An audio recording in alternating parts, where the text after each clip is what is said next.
لله نحمده ونستعينه ونستغفره ونعوذ بالله من شرور أنفسنا ومن سيئات أعمالنا من يهده الله فلا مضل له ومن يضلله فلا هادي له ونشهد أن لا إله إلا الله ونشهد أن محمدا عبده ورسوله أما بعد فأعوذ بالله من الشيطان الرجيم بسم الله الرحمن الرحيم والذين اتخذوا مسجدا ضرارا وكفرا وتفريقا بين المؤمنين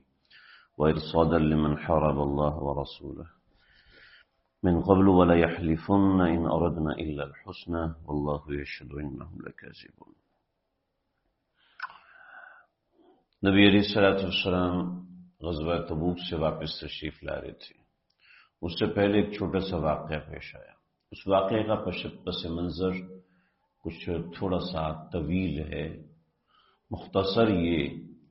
کہ ابو عامر ایک راہب ہوا کرتا تھا مدینے میں، اور مدینے کے جو دو بڑے قبیلے تھے اوس اور خزرج، یہ ان دونوں قبیلوں کے اندر بڑے ہونے کی حیثیت رکھا کرتا تھا، اور ان کے فیصلے، ان کی مشکلات، ان کے مسائل، ان کی رہنمائی کرنا، ہر معاملے کے اندر شادی بیاہ ہو یا کسی کی موت، انتقال، ولادت ہو، ان سب چیزوں میں اسی کی رائے چلا کرتی تھی. آپسی مسائل، آپسی اختلافات میں اسی کی بات مانا کرتے تھے، اور اس کی مدینے میں بڑی عزت تھی، اور ہر شخص اس کا نام آتے ہی خاموش ہو جاتا اور ادب سے اس کا ذکر کرتا. جب نبی علیہ الصلوۃ والسلام تشریف لائے تو ابو عامر راہب کا معاملہ تو ختم ہوا. جب لوگ اسلام لانا شروع ہوئے تو عیسائیت چھوڑنا شروع کر دی، یا عیسائی پیشواؤں کو چھوڑنا شروع کر دیا. تو ابو عامر عیسائی پیشوا تھا، اس کا تعلق یہودیوں سے ہوا اور منافقین سے ہوا. تو ابو عامر راہب نے غزوہ احد کی سربراہی میں بڑا کردار ادا کیا تھا. اہل مشرکین کو لے کر آیا تھا، اور چونکہ وہ مدینہ کا نقشہ بہت اچھے سے جانتا تھا اور ایک ایک مقام سے واقف تھا، ساری زندگی اس کی یہیں پر گزری تھی. تو پھر اسی نے غزوہ احد میں احد پہاڑ کے قریب میں گڑھے کھدوائے تھے، جن میں ایک گڑھے کے اندر آپ صلی اللہ علیہ وسلم گرے بھی تھے، جس سے آپ زخمی بھی ہوئے. اور پھر اس نے اور کوششیں کی تو یہود مدینہ اور منافقین نے اس کو بہت اکسایا کہ تم ہمارے ساتھ آ کے رہو، اور چونکہ تم ظاہراً اسلام کے مخالف بھی نہیں ہو کہ اہل کتاب ہو اور عیسائی ہو، تو اس نے کوئی بہت ہی گھٹیا قسم کا جملہ استعمال کیا جو میں یہاں استعمال نہیں کرنا چاہتا. تو بہت سخت اس نے کلمات مسجد نبوی کے لیے کہے، مدینے کے لیے کہے، اور پھر یہاں سے چلا گیا اور کہنے لگا کہ میں قیصر روم کو لے کر آؤں گا اور اس کے ساتھ میں حملہ کروں گا. وجہ اس کی ہے کہ اسلام اصل مد مقابل ہے عیسائیت کا، اور قیصر روم عیسائی ہے، میں اس کو لے کر آؤں گا. تو جو غزوہ تبوک ہے اس میں جانے سے پہلے اس نے منافقین مدینہ سے بات کی، اور وہ یہ بات تھی، اس کو اپنی سرداری پر اتنا زعم تھا کہ جب احد ہوا تو مسلمانوں کی تعداد 700 تھی، جس میں 300 سے اوپر اوس اور خزرج کے لوگ تھے. تو اس نے کہا کہ سب سے پہلے مد مقابل مبارزت جو ہے وہ میں کروں گا، اور جیسے ہی مبارزت میں کروں گا دیکھ لینا مسلمانوں کے 300 سے اوپر لوگ ایک دم سے محمد عربی صلی اللہ علیہ وسلم کو چھوڑ کر میرے ساتھ ہو جائیں گے، اور بقیہ جو 300-400 لوگ بچ جائیں گے تو وہ تم 3000 کے لیے کوئی مسئلہ نہیں ہے، تم ختم کر سکتے ہو. چنانچہ احد میں سب سے پہلے اسی نے مبارزت کی، اور سب سے پہلے یہی نکلا، اور اس نے اوس اور خزرج کو پکارا. تو اوس اور خزرج نے اس کو لعنت و ملامت کی کہ تم کون ہوتے ہو ہمیں ہٹانے والے، وغیرہ وغیرہ. بڑا طویل قصہ ہے. چنانچہ یہاں سے ابو عامر بھاگا. اس نے احد میں اپنا بڑا کردار ادا کیا تھا. چنانچہ تبوک سے پہلے اس نے منافقین سے کہا کہ بھئی یہاں پر کوئی جگہ بناؤ جس میں ہم بیٹھ سکیں اور آپس میں مشاورت کر سکیں کہ مدینے میں شہر کے اندر میں رہ نہیں سکتا، مسجد نبوی میرے لیے ایسی ویسی ہے. غلط جملے اس نے بولے. تو 12 منافقین نے اس کے لیے ایک مسجد تعمیر کی. کتابوں میں ان کے نام لکھے ہیں. اور اس مسجد کا نام قرآن نے والذین اتخذوا مسجدا ضرارا، مسجد زرار رکھا۔ اصل میں کوئی نام نہیں ہے بلکہ مسجدا ضرارا، زرار کہتے ہیں تکلیف پہنچانے کی جگہ، تکلیف پہنچانے کے لیے، تو مسجدا ضرارا ایسی مسجد بنائی جو کہ تکلیف پہنچانے کے لیے تھی۔ دراصل وہ مسجد نہیں تھی، کیونکہ مسجد کے بارے میں شریعت کا حکم ہے کہ زمین سے آسمان تک مسجد ہوتی ہے۔ آپ صلی اللہ علیہ وسلم نے جب اس کو گروایا تو 2 صحابہ کو آفر کیا کہ یہاں اپنا گھر بنا لو۔ تو نبی علیہ الصلوۃ والسلام کے پاس یہ لوگ آئے، جب مسجد تعمیر ہو گئی تو یہ لوگ آئے اور نبی علیہ الصلوۃ والسلام سے عرض کی کہ یا رسول اللہ، ہم نے کمزور لوگوں کے لیے قباء کے پاس ایک مسجد بنائی ہے، آپ تشریف لائیے اور آپ اس کا افتتاح کر وقت فرما دیں، یعنی آپ 1-2 نمازیں وہاں پڑھ دیں گے، نماز پڑھا دیں گے تو ہماری مسجد شروع ہو جائے گی، پھر ہم وہاں پر نماز پڑھ لیے کریں گے۔ تو آپ نے کمال شفقت کی بنیاد پہ فرمایا کہ ٹھیک ہے، میں آ جاؤں گا اور میں نماز پڑھا دوں گا، لیکن ابھی میں تبوک میں مصروف ہوں، لہٰذا تم لوگ بعد میں آنا واپسی پہ۔ تو تبوک سے جب نبی علیہ الصلوۃ والسلام واپس تشریف لا رہے تھے تو آپ صلی اللہ علیہ وسلم کے اوپر یہ وحی نازل ہوئی، سورہ توبہ کی آیات، والذین اتخذوا مسجدا ضرارا وکفرا وتفریقا بین المؤمنین وارصادا لمن حارب اللہ ورسولہ، کہ انہوں نے مسجد بنائی اور اس کی یہ غلط اغراض اور مقاصد تھی۔ چنانچہ آپ صلی اللہ علیہ وسلم نے حضرت مالک بن دخشم رضی اللہ تعالیٰ عنہ اور حضرت معن بن عدی رضی اللہ تعالیٰ عنہ، ان دونوں سے فرمایا کہ تم دونوں جاؤ اور اس جگہ کو منہدم کرو۔ چنانچہ یہ دونوں حضرات پہنچے تو حضرت مالک بن دخشن کہنے لگے کہ ابھی رکو، میں ابھی آتا ہوں۔ چنانچہ یہ اپنے گھر گئے اور وہاں سے انہوں نے ایک کھجور کی جلتی ہوئی لکڑی اٹھائی اور اس کو قندیل کی طرح لے کے گئے اور جا کے ڈائریکٹ کچھ کہے بغیر مسجد کو آگ لگا دی۔ اور اس جگہ کو جب آگ لگی ہے تو وہاں کا جو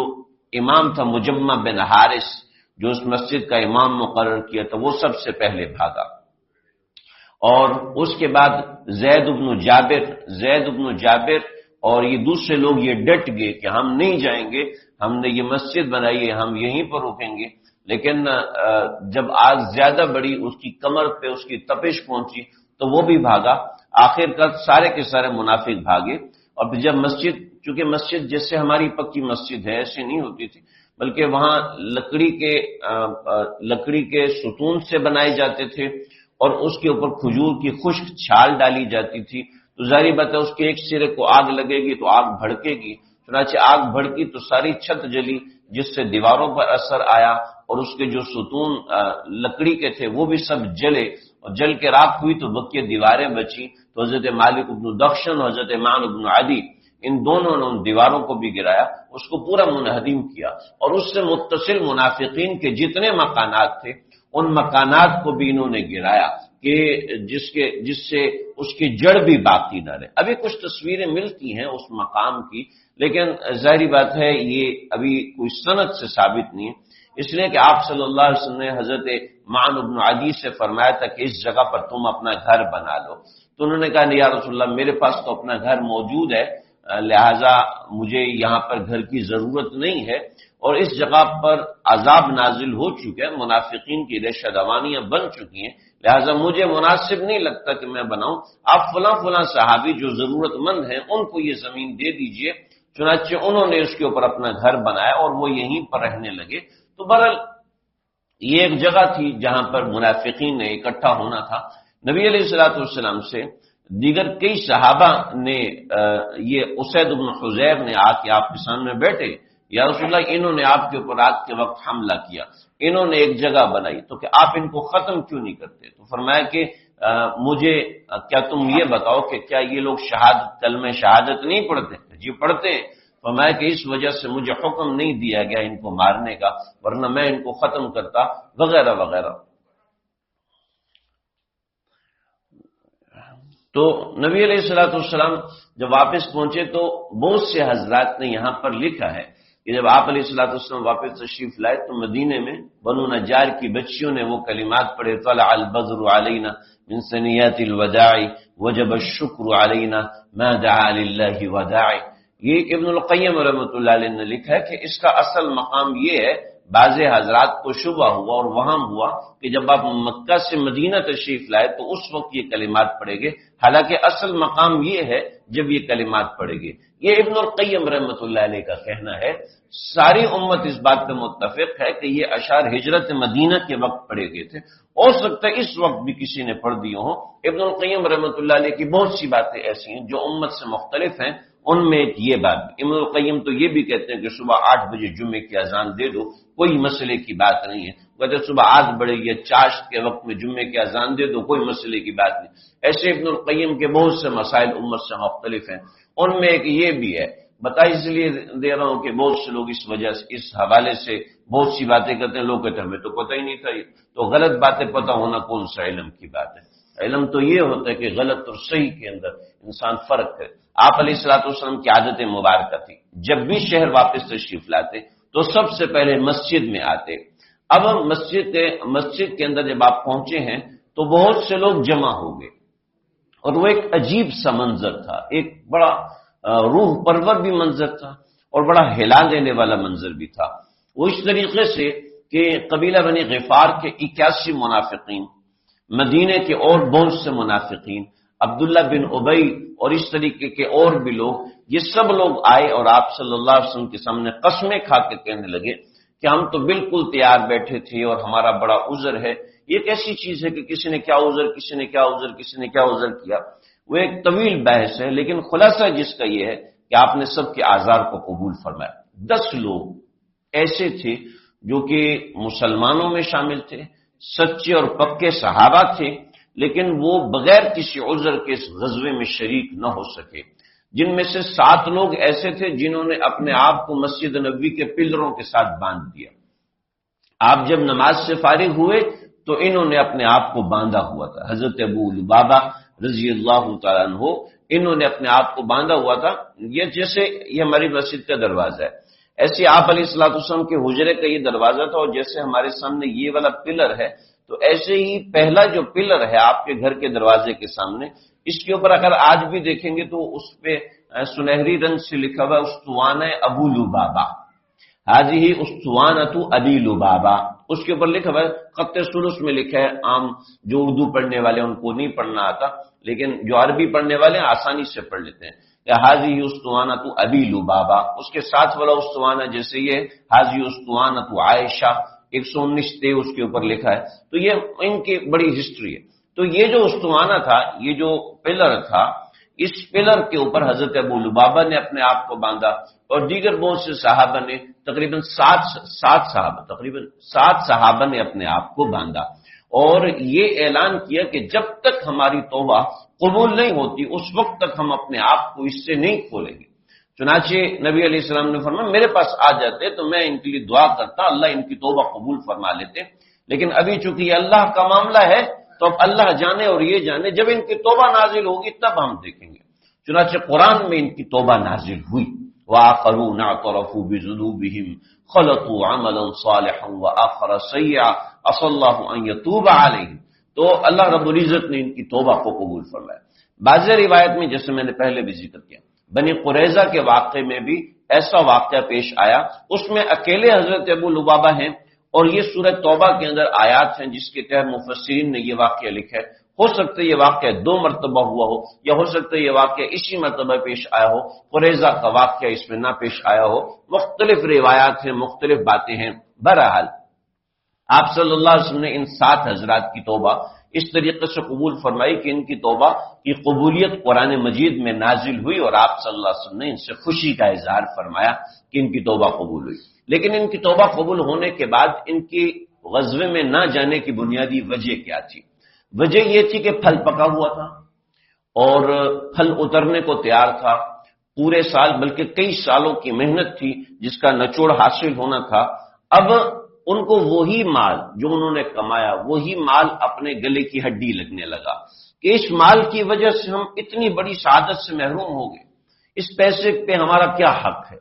چنانچہ اس مال سے نفرت ہونے لگی، اور وہ مال کہا کہ ہم یہ اللہ کے نبی کے حوالے کرتے ہیں۔ جب وہ مال اللہ کے نبی کے سامنے رکھا تو آپ نے کہا ان کی تو توبہ قبول ہوئی ہے، اب ان کا مال کیسے قبول کروں؟ یہ تو سمجھ میں نہیں آتی۔ اللہ نے پھر قرآن کا خذ من اموالہم صدقۃ تطہر بہا، آپ ان کا صدقہ بھی قبول کیجئے جس کے ذریعے سے یہ پاک ہوں گے، اور وصلی علیہم، اور ان کے لیے دعا بھی کریں، ان صلاتک سکن لہم، کہ آپ کی دعا تو ان کے سکون کا ذریعہ، ان کی بخشش کا ذریعہ۔ چنانچہ حضرات فقہا نے لکھا ہے کہ اگر مجھ سے آپ سے کوئی غلطی ہو جائے تو اس غلطی کے بعد نمبر 1 تو توبہ کرے، اور توبہ کرنے کے ساتھ کچھ رقم صدقے کے طور پر بھی دے کہ کوئی گناہ ہو گیا، کچھ غلطی ہوگی تو اس غلطی کا کفارہ بھی ادا کرے، کوئی جانور ذبح کرے، کچھ پیسے صدقہ کرے کہ مجھ سے یہ غلطی ہو گئی، یہ گناہ ہو گیا۔ تو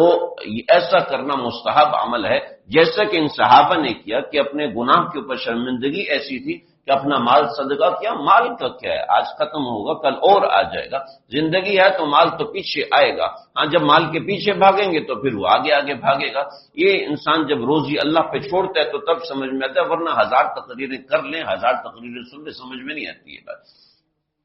پھر 3 لوگ اور تھے